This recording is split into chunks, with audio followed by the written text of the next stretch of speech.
ଚାକିରି କରିବା ପାଇଁ ଯଦି ଚାହୁଁଛନ୍ତି ତାହେଲେ ଆସିଯାଇଛି ବହୁତ ବଡ଼ ସୁବର୍ଣ୍ଣ ସୁଯୋଗ। ନିଜ ଜିଲ୍ଲାରେ ତୁମମାନେ କ'ଣ କରିପାରିବ? ଚାକିରି କରିପାରିବ। ଓଡ଼ିଶାର 30ଟି ଜିଲ୍ଲାରେ ଏହି ଚାକିରି ବାହାରିବାକୁ ଯାଉଛି, ଏହି ଜବ୍ ବାହାରିବାକୁ ଯାଉଛି। ନିଜ ଜିଲ୍ଲାରେ ତୁମେ କ'ଣ କରିପାରିବ? ଚାକିରି କରିପାରିବ। ଏହି ଜାଗାରେ ଦେଖ, ଡିଷ୍ଟ୍ରିକ୍ଟ ଅନ୍ ଡେଭଲପମେଣ୍ଟ ବେସିସ୍, ମାନେ କୌଣସି ଏକ୍ଜାମ୍ ଦେବାକୁ ପଡ଼ିବ ନାହିଁ, କିଛି ବି ଏକ୍ଜାମ୍ ଦେବାକୁ ପଡ଼ିବ ନାହିଁ। 10th +2 +3 PG ଯାହା ବି ପଢ଼ିଛ ତୁମେ କ'ଣ ଆପ୍ଲାଏ କରିପାରିବ।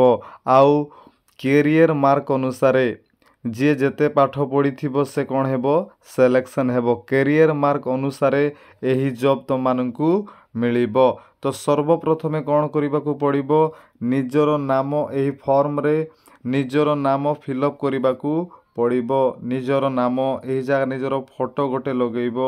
ତାପରେ କ'ଣ, ତୁମେ କେଉଁ ସ୍କୁଲରେ ପଢ଼ୁଥିଲ, ତୁମର ଭିଲେଜ୍, ବ୍ଲକର ନାମ, ଡିଷ୍ଟ୍ରିକ୍ଟର ନାମ, ମୋବାଇଲ୍ ନମ୍ବର, ପୋଷ୍ଟ ଅଫିସ୍, ଏହିସବୁ ବିଷୟ ତୁମେ କ'ଣ କରିବ?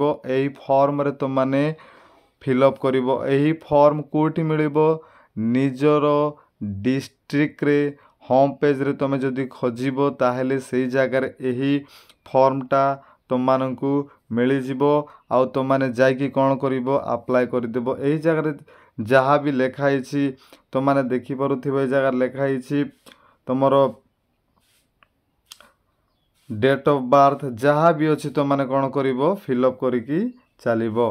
ଏହି ଜାଗାରେ ତୁମମାନେ ଧ୍ୟାନ ସେ ଦେଖରେ ପିଲାମାନେ, ଯେଉଁମାନେ 10th ପଢ଼ିଛ ଏହି ଜାଗାରେ କ'ଣ କରିବ? ନିଜର ବୋର୍ଡ଼, ତାପରେ ତୁମେ ରେଗୁଲାରରେ କରିଛ ନା ଡିଷ୍ଟାନ୍ସରେ କରିଛ ସେଇଆ ମଧ୍ୟ ଲେଖିବ। +2 କେଉଁ ୟୁନିଭର୍ସିଟିରୁ କରିଛ, ଆଉ +3 କେଉଁ ୟୁନିଭର୍ସିଟିରୁ କରିଛ, PG କରିଛ କି ନାହିଁ, ସମସ୍ତେ କ'ଣ କରିବ? ଫିଲ୍ଅପ୍ କରିବ।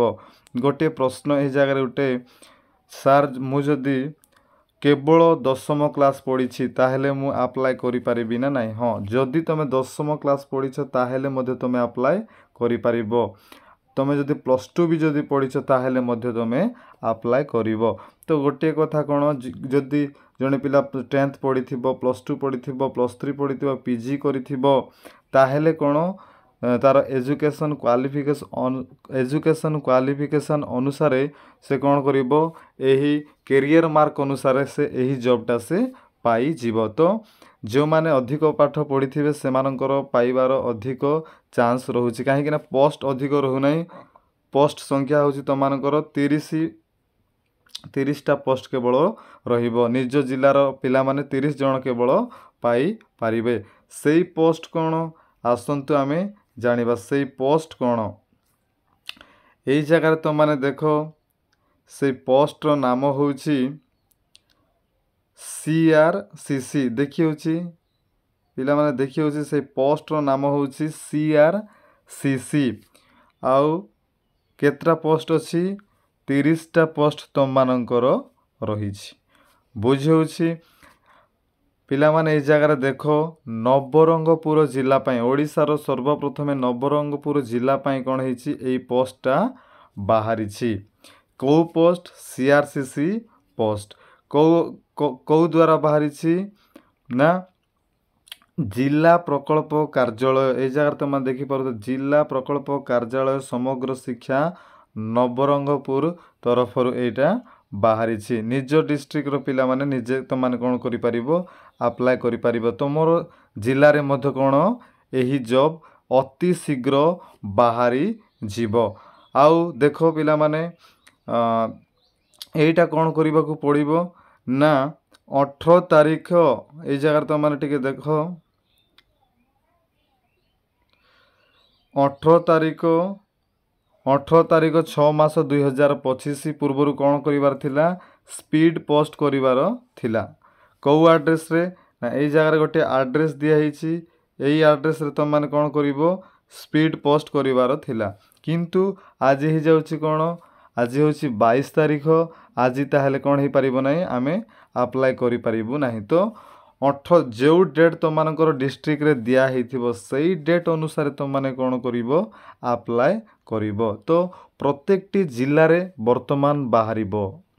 ଏହି ସମଗ୍ର ଶିକ୍ଷା समग्र शिक्षा तरफरु प्रत्येकटी जिले कौन हेबो एई पोस्ट बाहरिबो आउ जो पिला माने इंटरेस्टेड अच्छो से माने कौन करिबो एई एप्लिकेशन फॉर्म को तुम माने प्रिंट काढी नेबो माने निज जिल्लार नवरंगपुर कथा मु कहूना निज जिल्लार एप्लिकेशन फॉर्म को तुम कौन करिबो प्रिंट आउट काढी नेबो तापरे तुम कौन करिबो एई फॉर्म रो एई जगह तुम माने को कहिले एई जगह निजर फोटो सब लगेई कि तुम कौन करिबो सब फिलअप करिबो आउ एई जगह एड्रेस दिया हिची एई एड्रेस अनुसार तुम कौन करिबो स्पीड पोस्ट करदेव एई डेट अनुसार तुम मानकर जो डेट थिबो से डेट पूर्व तुम माने कौन करदेव स्पीड पोस्ट करदेव स्पीड पोस्ट कला परे कौन हेबो तार केते दिन परे तुम मानकर रिजल्ट आसी जिवो आउ तुम माने सीआरसीसी जॉब तुम माने पाई जिवो बुझेलार पिला माने एटा गोटे रेगुलर जॉब नुहे एई कथा तुम माने मन रख एटा गोटे रेगुलर